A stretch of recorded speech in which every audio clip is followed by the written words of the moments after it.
सोलापूर महानगरपालिकेच्या परिवहन विभागातील कामगार तसेच प्राथमिक शिक्षण मंडळातील कार्यरत व सेवानिवृत्त शिक्षकांचे विविध प्रश्न दीर्घकाळापासून प्रलंबित असून या प्रश्नांवर तातडीने निर्णय घेण्याची मागणी संबंधित संघटनांनी महापौरांकडे केली आहे। महानगरपालिका कामगार महासंघाने परिवहन विभागातील सेवानिवृत्त कर्मचाऱ्यांची सुमारे 3 कोटी रुपयांची देणी तातडीने अदा करावीत तसेच परिवहन कामगारांना 65% महागाई भत्ता लागू करावा अशी मागणी केली आहे। या संदर्भात महापौर, आयुक्त आणि परिवहन व्यवस्थापक यांच्या उपस्थितीत तातडीची बैठक घेण्याचीही मागणी करण्यात आल्याची माहिती माजी महापौर UN बेरिया यांनी केली। पालिका परिवहन विभागातील कर्मचाऱ्यांच्या अनेक मागण्या गेली अनेक महिने या ठिकाणी प्रलंबित आहेत।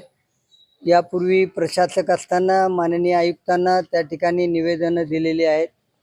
त्यातल्या काही मागण्यावर निर्णय झालेला आहे, परंतु अजूनही बऱ्याच मागण्यावर निर्णय होणे बाकी आहे। सेवानिवृत्त सेवकांना त्यांच्या देय रकमा दिलेल्या नाहीत, ते जवळजवळ 16 कोटी रुपये आहेत।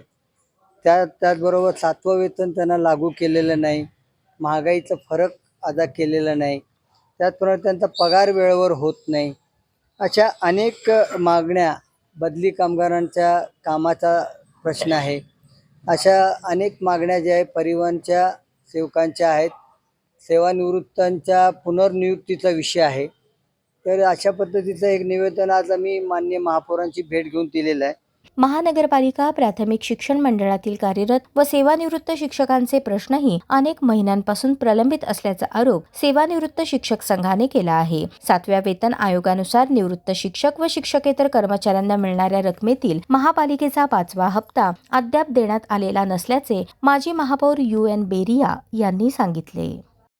शिक्षण मंडळाकडे काय झालं आहे की शिक्षक आणि सेवानिवृत्त सेवकांना 7व्या वेतनाचे शासनाचे हप्ते सर्व आलेले आहेत, 5 हप्ते, परंतु महापालिकेने त्यांना जो कॉन्ट्रीब्युशन आहे 50%चा ते दिलेलं नाही।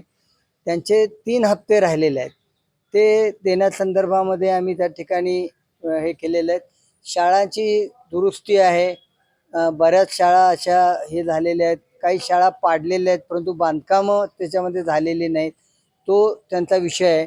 पेन्शनरचा पेन्शन वेळेवर होत नाही, शिक्षकांचा पगार वेळेवर होत नाही, हेही त्यांना सांगितलं की ते वेळेवर करणं गरजेचं आहे आणि महागाई भत्तासुद्धा त्यांचा राहिलेला आहे।